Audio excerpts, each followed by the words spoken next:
Bahaye ikaze bakunze ba MC Kabos Empire, kanizere ko mumeze neza aho muherereye hose.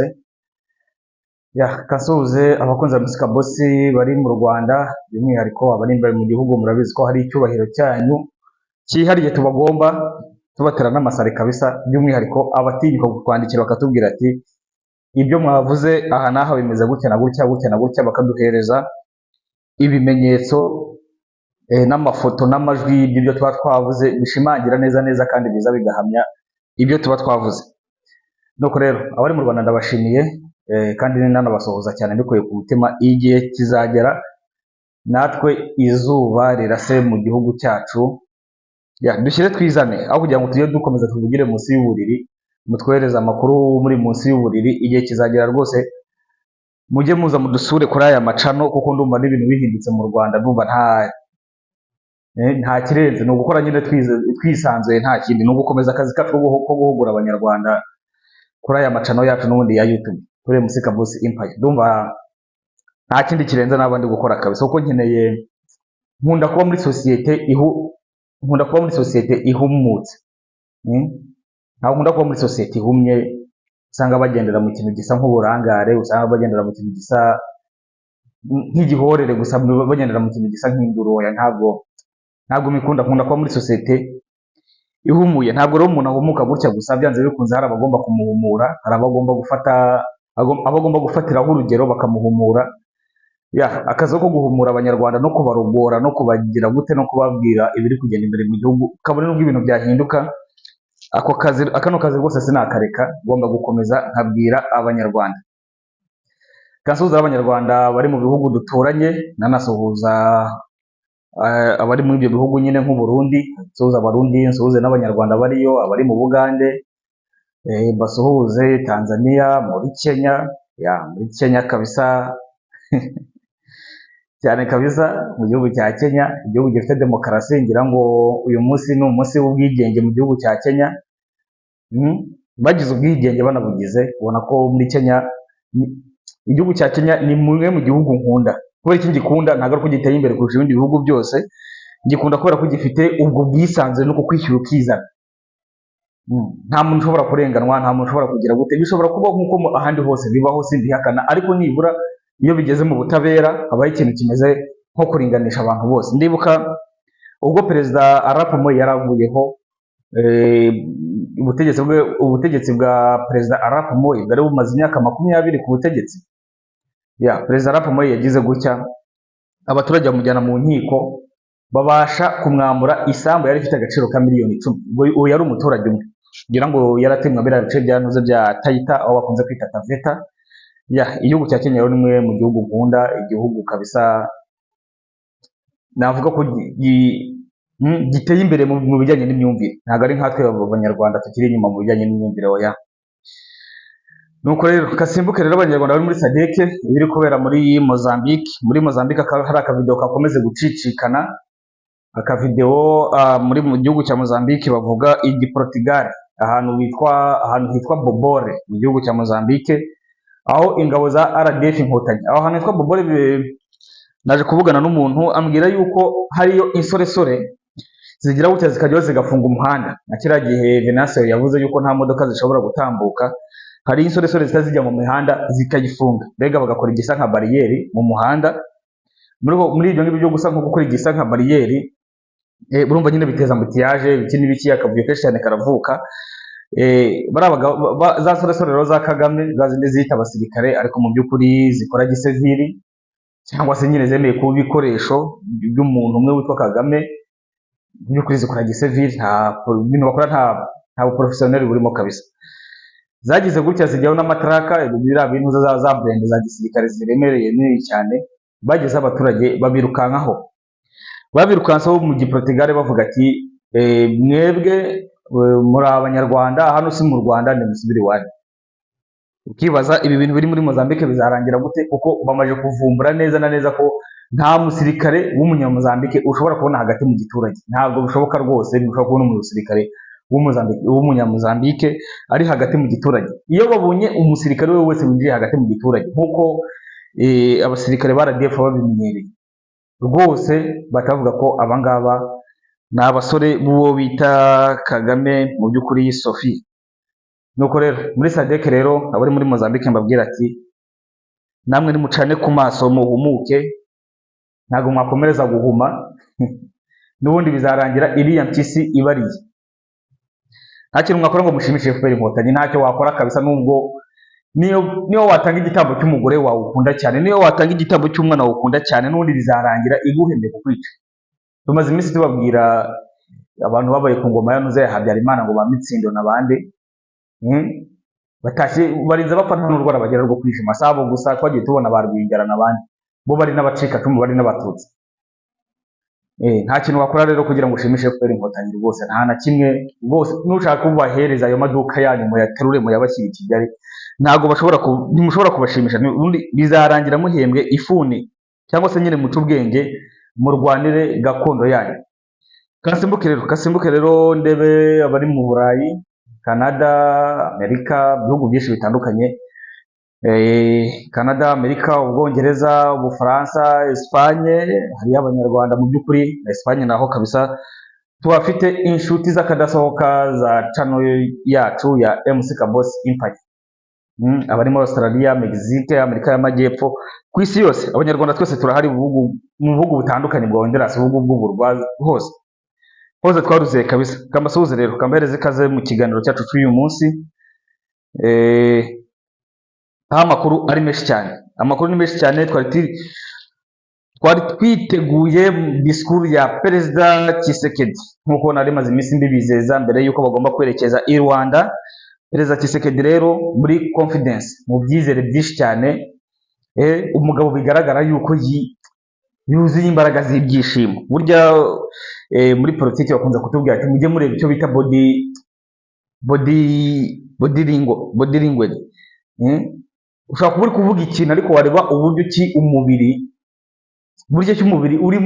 urimo gukora amageste, bikagaragara ko icyo kintu mu by'ukuri utacyishimiye, cyangwa se uburyo ki umubiri uri gukora amageste bikagaragara neza ko umubiri wawe ujyanye neza, wishimiye, uri muri mudu y'ibyo urimo kuvuga. Perezida Tshisekedi rero yagize gutya aseruka imbere y'imbaga y'inteko ishinga amategeko, harimo na za guverinoma, harimo kabisa inteko zose zishoboka z'igihugu zari zateranye. Umusaza Perezida Tshisekedi nyakubahwa, sinzi amazina yose namwita, His Excellence wa Kongo Perezida Faci aterura ijambo ageza ku banyekongo. By'umwihariko murabizi neza ko abagomba kubagezaho ijambo ry'ihumure, ariko atari ijambo gusa, rigomba kuba riherekejwe n'ibikorwa.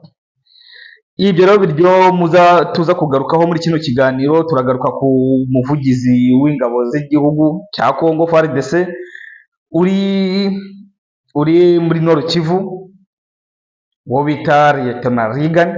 Ni ibiki yatangaje by'umwihariko birimo kubera ku rugamba. Leta ya Kongo, leta ya Tshisekedi irishimye cyane kandi yishimiye buryo ki ibintu birimo kugenda ku rugamba. Sinzi niba nakomeza rino jambo rya Tshisekedi aho tubasha kurebera hamwe ibyo yatangaje, ariko reka mbanze ngire gutya ngo ujya gutera uburezi ngo arabwibanza. Simbizi niba ariko uwo mugani bawuca, ariko banza ntawuhushije kure cyane. Ntabwo ndi uwa kera, burya ingoma nzi ni y'uyu mugabo witwa Kagame, banza nta yindi ngoma nzi ingoma y'umugabo witwa Kagame kabisa, iby'abandi bandi byo ntimumbaze. Ariko reka dusimbuke turebe nyine iby'iyo ngoma y'uwo mugabo witwa Kagame wafashe intwaro we na bagenzi be ku itariki ya mbere z'ukwa 10/1990, bavuga ko baje kurokora umunyarwanda. Uwo munyarwanda baje kurokora by'umwihariko wari wiganjemo umucikacumu, ngo ni umucikacumu se, ubwo ni umututsi. Reka tubivuge mu mvugo ya nyayo igomba gukoreshwa mu by'ukuri kugira ngo byumvikane. Ariko abo batutsi kuva FPR Inkotanyi yafata ubutegetsi barapfuye barashize rwose. Nubwo dukomeza kuvuga ati abahutu baricwa, abahutu baratorongezwa, abahutu bakuwe mu kazi, abahutu ibiki n'ibiki baricwa, nibyo koko. Ibyo byo ku bahutu ibijyanye no gupfa byamaje kuba icyita rusange, byamaje kuba nk'aho bo bagomba gupfa, nk'aho bagomba kwicwa, barabyakiriye. Ariko nanone tukagaruka kuba ari abana b'abatutsi by'umwihariko batinyuka kuba joininga mu bijyanye n'igisirikare, bakavuga ati reka dukomeze urugamba rwanyu mwatangije, ariko bimaze kugaragara neza ko aba bana bo muri RDF Inkotanyi nubwo binjira muri iki kintu cyitwa igisirikare cya RDF Inkotanyi, bo ubwabo ntabwo bagisobanukiwe cyangwa se baragisobanukiwe bakaba bashaka kwigira inkumi. Aba bana rero bafite ababyeyi bari imbere mu gihugu, niba batitabaye barashira. Iyi nkuru nyivuze kubera iki? Iyi nkuru nyivuze kubera umwana w'umukobwa uherutse gupfa, ngira ngo si ubwa mbere mukize kuri thumbnail yacu, uherutse gupfira mu gihugu cya Turukiya, wari umaze iminsi akorera mu gihugu cya Central Africa, uwitwa Alice Kayitare. Alice Kayitare akaba yarishwe n'uburozi yahawe n'abo muri RDF. Ariko ukibaza kubera iki abantu muri RDF bakomeza guceceka bino bintu? Uretse abo mu nzego za polisi batinyuka kutwandikira inbox, ariko nta muntu wo muri RDF Inkotanyi uratinyuka kutwandikira by'umwihariko atubwire ku kibazo bafite mo hari imbere mu butegetsi. Abo muri RNT bo dufite nk'abangaye bagerageza kutwandikira bakatubwira uwo makuru ko ahagazemo imbere rwose, turabishima cyane. Ariko abo muri RDF bo bigaragaza yuko bo babakoreye iyozabwonko bwo mu rwego rwo hejuru. Ushobora kwibaza aba bana nubwo mu by'ukuri baba bambaye impuzangano za gisirikare, ariko mu by'ukuri ni abasirikare cyangwa bafite mayindi za gisivili. Ibintu bibabaho, ibintu bakorerwa, akarengane bahura nako, bagakomeza gutorama, bagakomeza gutuza. Ushobora kwibaza aba bana ni abasirikare cyangwa ni abasivili. Ariko ushobora kwibaza uburyo ki. Tugaruke twibaza ku rupfu rw'umwana w'umukobwa witwa Alice Kayitare. Ntabwo yari umukobwa kuko yari yarashatse ku umugabo witwa Aroni. Uyu mwana w'umukobwa ngo yaje gufatwa n'uburwayi ngo muri 2022. Ubwo burwayi ariko nyine bushingiye ku burozi mu bigaragara. Yaje kwipimisha muri uno mwaka, ajya mu bigo bitandukanye. Buri kigo cyose yajyagamo cyo kwivuza byavuze ko yuko byatangiye bigaragara yuko ari indwara zo mu nda. Yaje kugaragara ko ari indwara zo mu nda, yajya ku bindi bitaro bakamubwira ati reka ati izi ndwara zo mu nda urwaye ntaho bihuriye n'ubu burwayi ufite. Byajya ku bindi bitaro ati reka ubu burwayi ufite ntaho buhuriye n'ubu ngubu. Ubwo urumva byatangiye ajya muri kilinike, ava muri kilinike ajya i Kanombe, ava i Kanombe ajya muri Roi Faisal, ava muri Roi Faisal asubira i Kanombe. Urumva yagiye muri kilinike bamubonamo indwara imwe, ajya muri Roi Faisal bamubonamo indi ndwara, ajya i Kanombe bamubonamo indi ndwara. Ubwo zibaye indwara zingahe? 3. Bose habuze buryo ki bicara hamwe bakore biriya binuze by'abaganga bavuga ati bicare hamwe basuzume iyo ndwara. Ubundi hari umwana w'umukobwa witwaga Jambi waje gupfa mu gihugu cya Kenya, ariko yaje kugira indwara ikomeye cyane, wari umurasta woman. Urumva yakundaga injyana ya reggae cyane, anagiramo n'uruhare kuyiteza imbere muri Kenya. Yagize ibyago baza kumusangamo indwara. Mu kumusangamo iyo ndwara, abaganga bo muri Kenya byarabayobeye iyo ndwara iyo ari, ariko baricaye bahamagara abadogiteri bose bakomeye bo muri Kenya, bicara kuri iyo ndwara bayigaho, baravuga ati se ni gute uyabona iyi ndwara, uyakabona iyi, babihuriza hamwe baramusuzuma, biza kurangira babonye iyo ndwara. Iyo ndwara baje kuyibona, baje kumwohereza mu gihugu cy'Ubuhinde, baramuvura arakira. Yaje gupfa nka nyuma yaho imyaka 10, aza gupfa nyine. Ubwo birumvikana burya iyo urwaye uko batinda kubona uburwayi niko ugenda uzahara, ibice bimwe na bimwe by'umubiri bigenda birushaho kwangirika. Yaje kugera gutya arapfa, ariko nibura yaje mu gihe yari afite yaje kwiyongeraho indi myaka 10. Muri icyo gihe yaje gukira, yaje kubasha kuba MC, agira n'uruhare rukomeye cyane mu guteza imbere reggae. Jambi, Imana ikomeze ibiruhuko bidashira. Nari mivugiye kuri uyu nguyu wo mu Rwanda rero, we wari no mu RDF, wari ugeze no ku mapeti akomeye kabisa yo hejuru, ku buryo ki batari kumurangarana muri runo rugero. Byaje kurangira rero yoherejwe mu gihugu cya Turukiya. Mu kumweza mu gihugu cya Turukiya ari naho yaje kugwa. Yageze mu gihugu cya Turukiya haza kwiyongeraho indwara ya kane yitwa umutima. Indwara ya kane yitwa umutima. Byaje kurangira niyo baje ariko uyu mutima ntabwo waje nk'indwara, oya.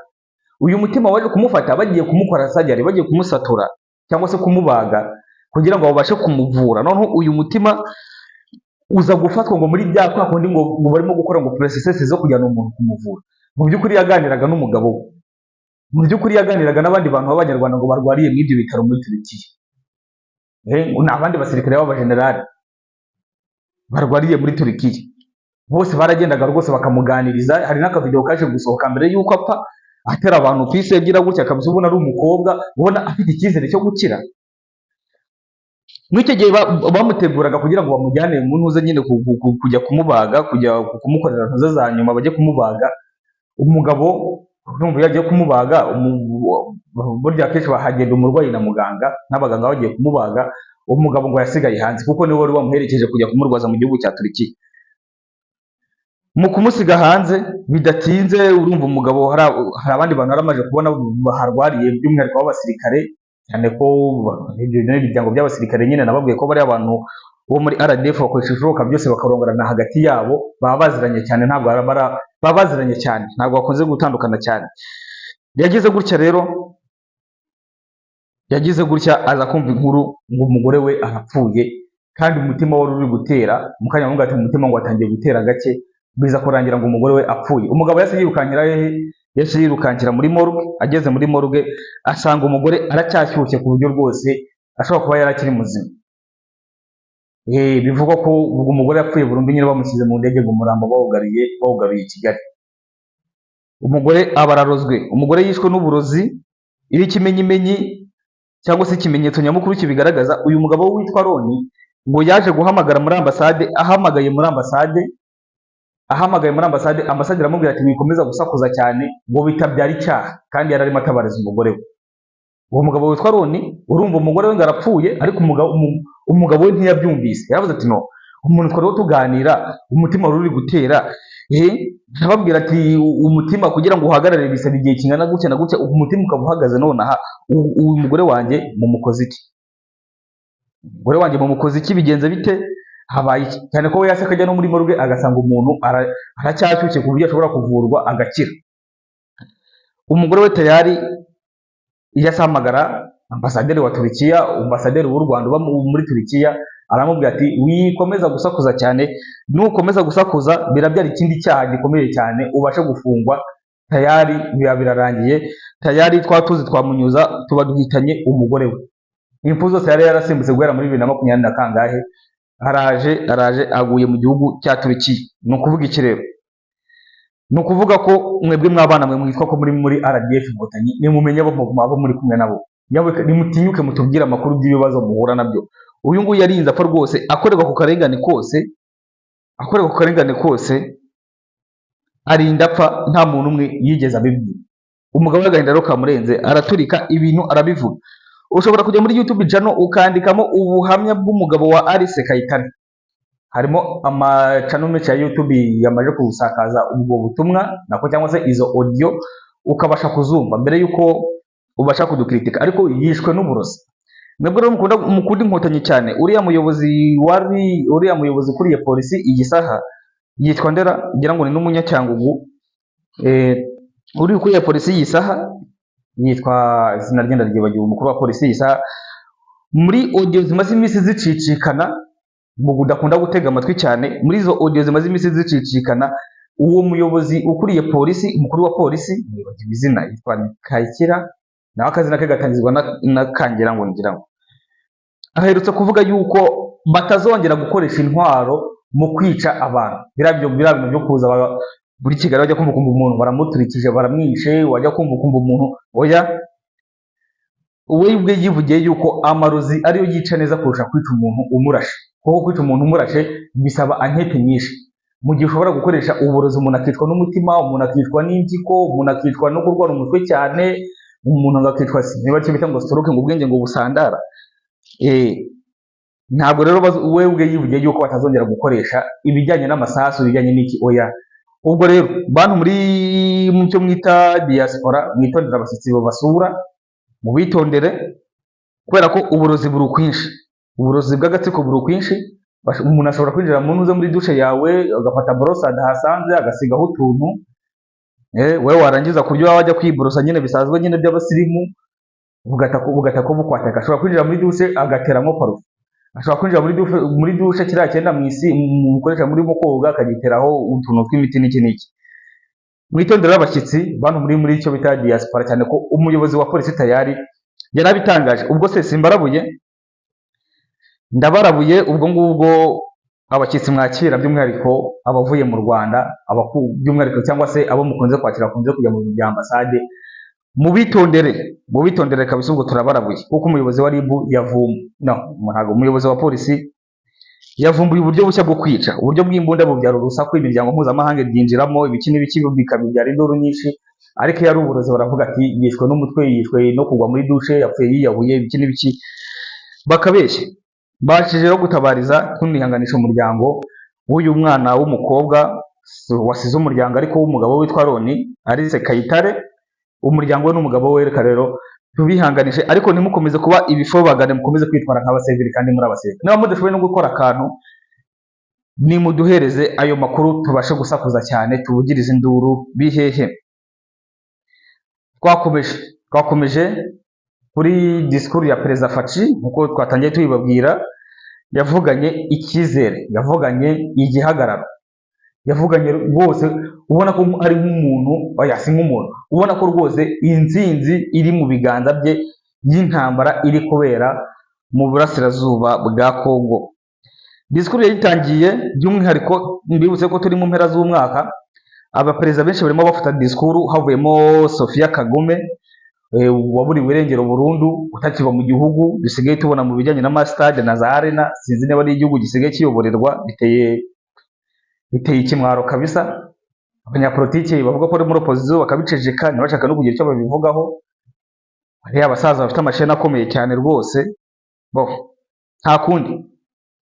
Abandi baperezida b'ibindi bihugu rero bari gutangira kuvuga amagambo cyangwa se kugeza amagambo cyangwa se mbwirwaruhame ku baturage b'ibihugu byabo bayoboye bakunda cyane, bababwira ibyo bagezeho muri uno mwaka. Perezida Tshisekedi nk'ibisanzwe yatangiye imbwirwaruhame yiwe abwira abakongomani ibyo yagezeho n'ibitaragezweho, imbogamizi bahuye nayo, agaruka ku bikorwa remezo, agaruka ku biki n'ibiki bitandukanye, ku bikorwa remezo, ibitaro, imihanda, ibiki, amashanyarazi, ibiki byose, uko Kongo yakomeje gutera imbere ibijyanye n'amasezerano, abinyuramo byose muri rusange. Ariko ibyo ngibyo reka tubireke, ni politike y'imbere mu gihugu cya Kongo, tugomba kuyibaharira. Ibyo ngibyo rwose ntabwo dushobora kubyinjiramo, iyo ni politike y'abakongomani, bagomba rero kubyimenyera.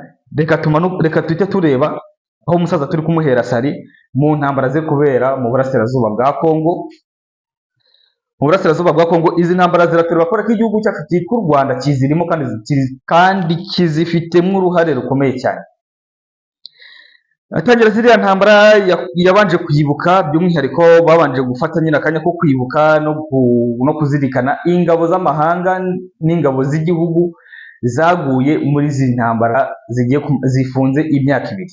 Izi ntambara zimaze gufunga imyaka ibiri tayari, babanje kwibuka ingabo z'amahanga zahaguye nk'ikimenyetso nyine cyo kubazirikana no guhereza agaciro akazi basize bakoze abaguye kwa ruriya rugamba.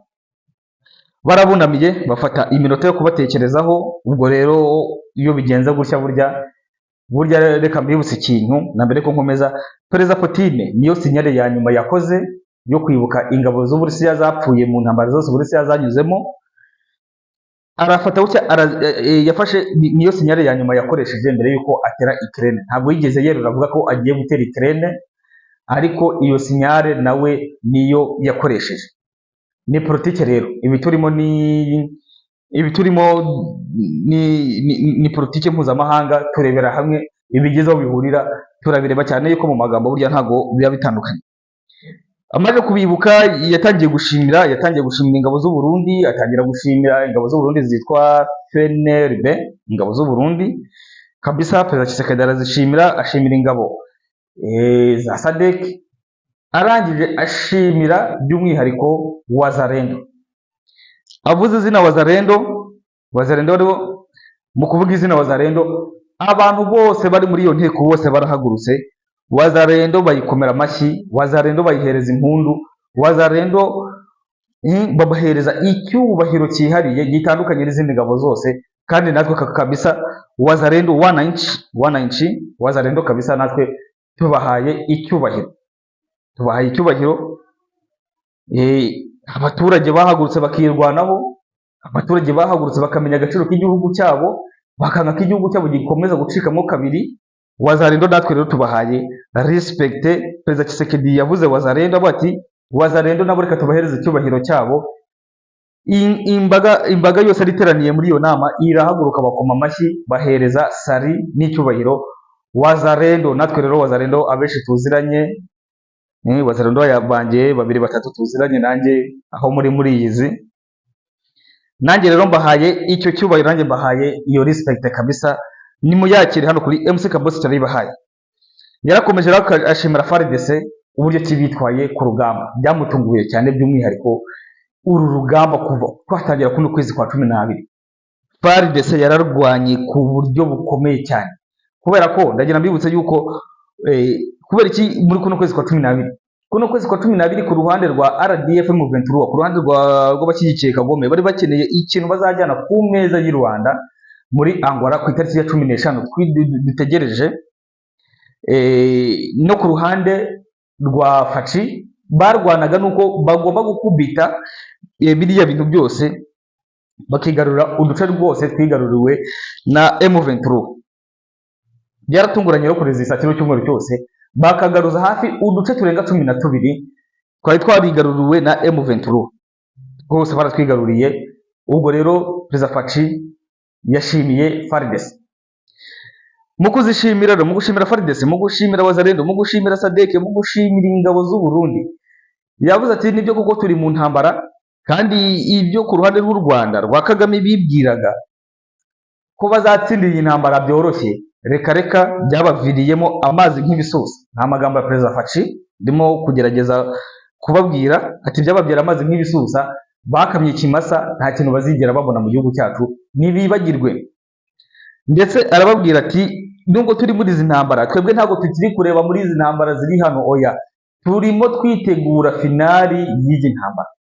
Niko Perezida Faci yababwiye ati turimo twitegura gushyira ku musozo iyi ntambara. Turimo twitegura kuyishyira ku musozo, kubera ko ntabwo ibintu bishobora gukomeza gutya ngo dukomeze turebere, ntabwo ibintu bishobora kumera gutya abantu bakomeze baceceke, ntibishoboka. Perezida Faci yavuze yuko bari mu myiteguro ikomeye cyane yo kurangiza intambara ziri muri biriya bice. Nuko rero sinzi niba hari ikindi twari dutegereje ku ijambo rya Perezida Faci Beto, sinzi niba hari ikindi twari dutegereje kirenze icyo ngicyo, sinzi niba twari twiteguye yuko ngo ari buze kutubwira ati ngo dutangije intambara yeruye ku Rwanda, ariko disikuru yonyine irivugira, kuvuga yuko aho intambara igeze hashimishije, ariko barimo kwitegura kuyishyira ku musozo. Perezida Tshisekedi ni umudiplomate ukomeye cyane, azi gukora diplomasi, azi ibyo avuga akamenya n'igihe agomba kubivugira. Ni nk'uko perezida w'Uburusiya Vladimir Putin mbere yuko atangiza intambara ya Ukraine yabanje kunamira abapfiriye ku rugamba mu myaka yose Uburusiya bwamaze mu ntambara. Turibuka neza ko hari n'umusirikare wamuhaye imitaka, kuko icyo gihe cyari mu gihe cy'imvura, turabyibuka. Arabambwira ati abagaba baryamye hano barwanye ijoro n'amanywa igihe kirenga imyaka 10 imvura irimo kubanyagira, nta mutaka bari bafite, ni gute mwebwe mumpereza umutaka? Mureke nibuke abasirikare banjye.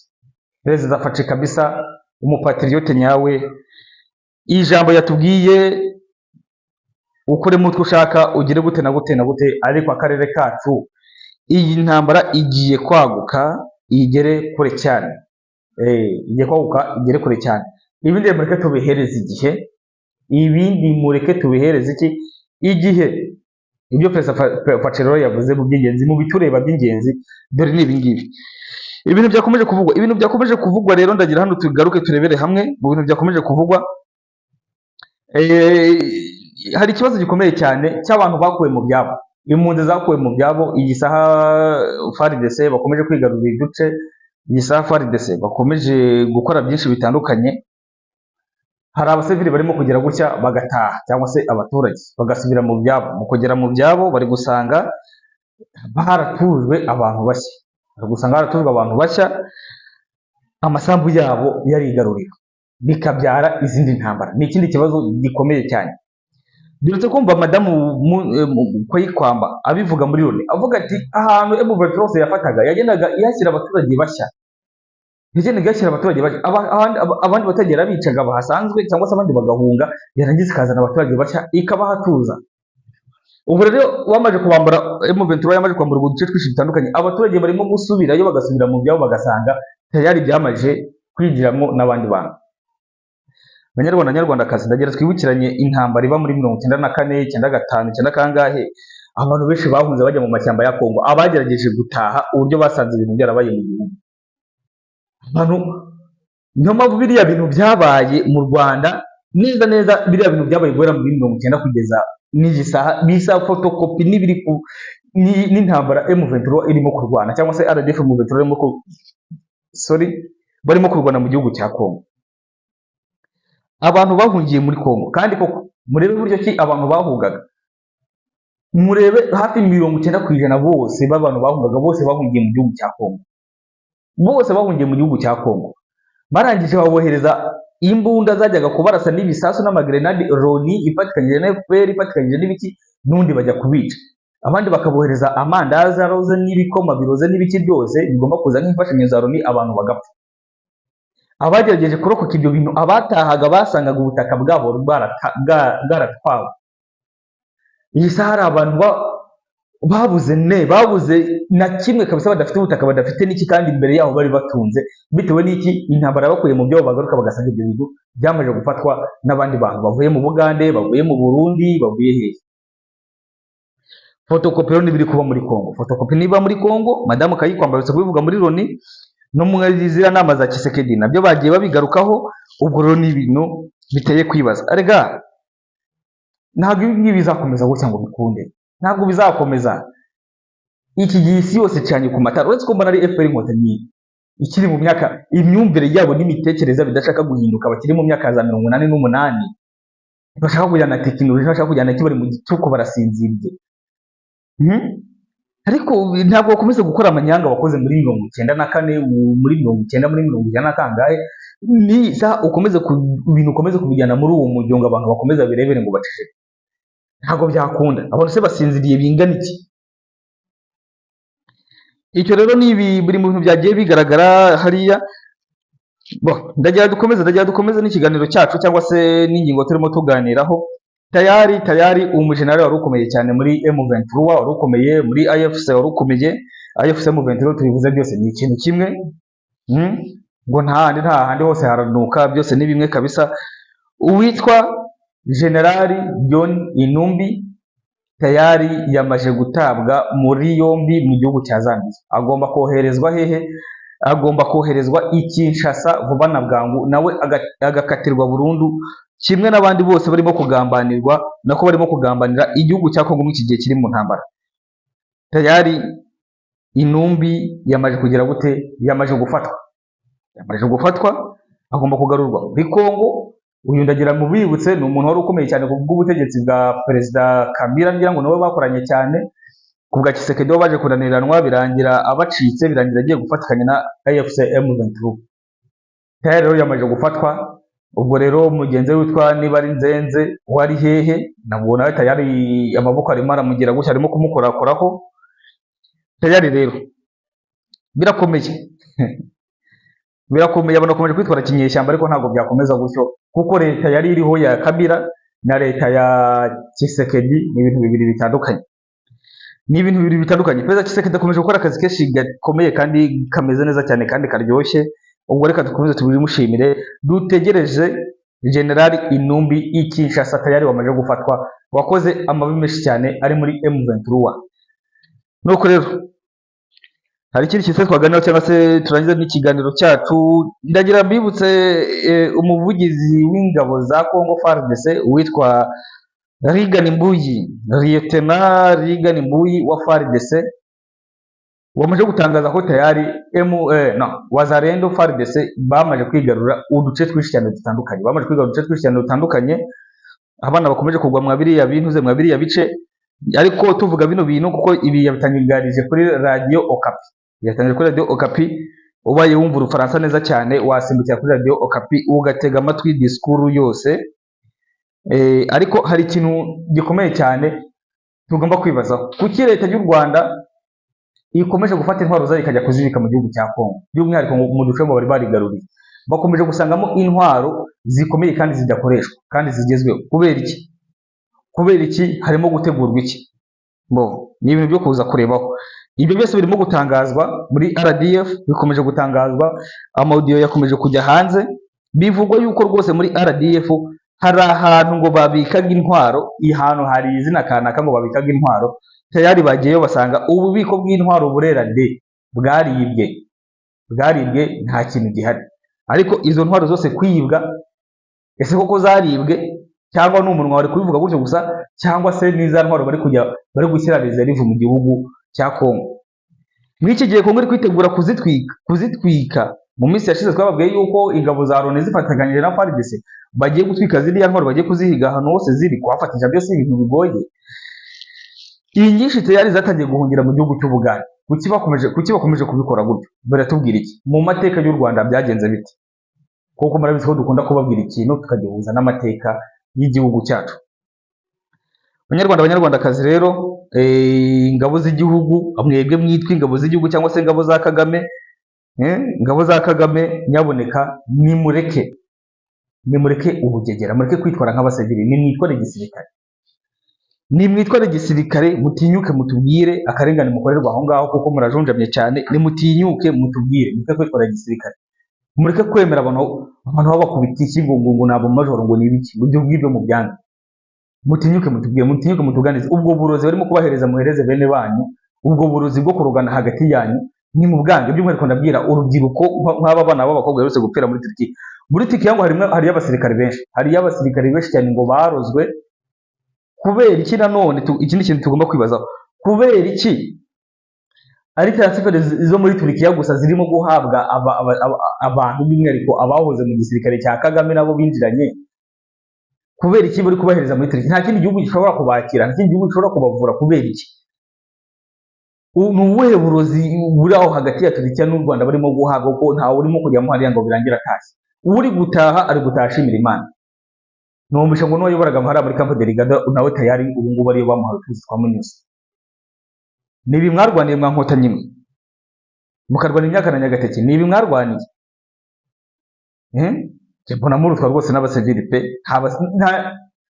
nta ndangagaciro za gisirikare ziranga Inkotanyi, ntazo. Banyarwandakazi rero, dushyire hamwe, twirinde imyiryane, twirinde amoko, twirinde uburyote, ducane ku maso, dushyire hamwe, turwanirire hamwe urugamba. Ndabakunda kandi mwakoze.